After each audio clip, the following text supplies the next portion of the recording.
I was killed 46 years ago. At 6. I died at 6. On a walk through the woods near my home. It was a freak accident, perpetrated by a freak of nature.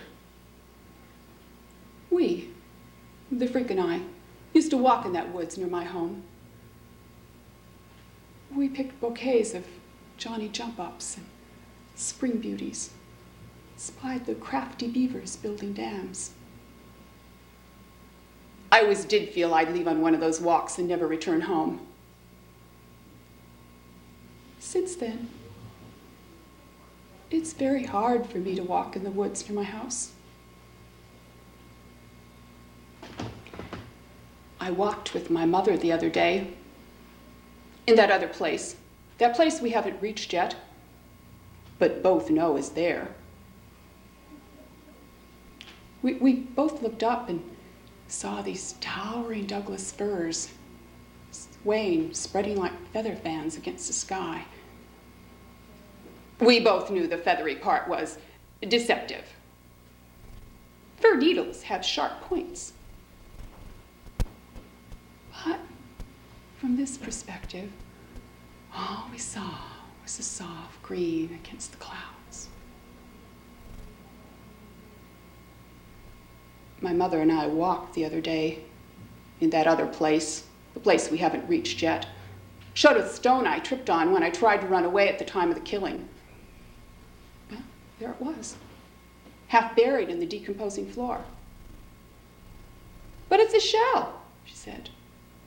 Oh, I looked again, and sure enough, there it was.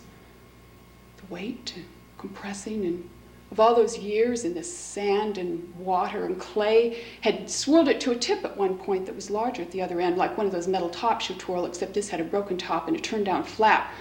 More like one of those seashells that play surf sounds when you tip them to your ear. Neither my mother or I could hear the ocean from this distance. Our woods grew much further inland. 100 miles, 100 years inland.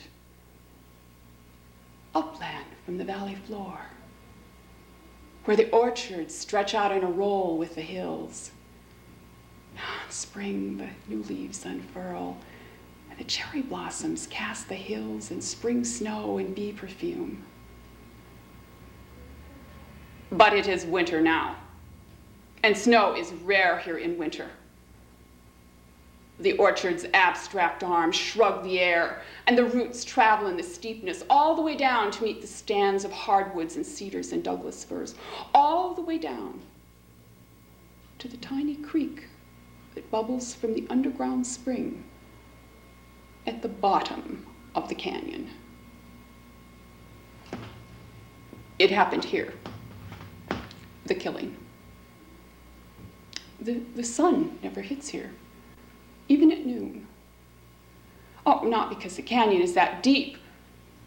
The firs are that tall and that thick. It seems a fitting morgue. My mother and I laughed that it was the same age for both of us, this killing. We laughed, too, that we never shared this terrible secret till we turned all the pages to the end of the book. We laughed in these spiraling laughs that catch and land on brittle edges on their way up. We always used this laugh to cover important things. We said, here we'd always been searching for a mother-daughter closeness, and now we had it, our common killing. Odder still, it was done by the same freak of nature, though a generation apart. It was her own father's brother. And so it came to pass that the sins of the father's brother were visited upon the child of the child.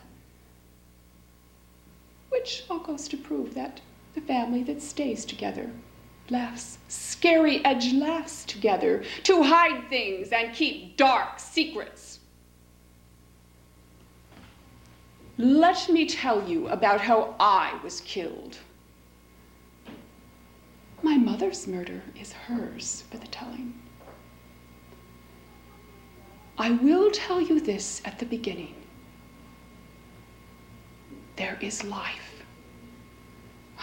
There is life after death. It all began way before I was born.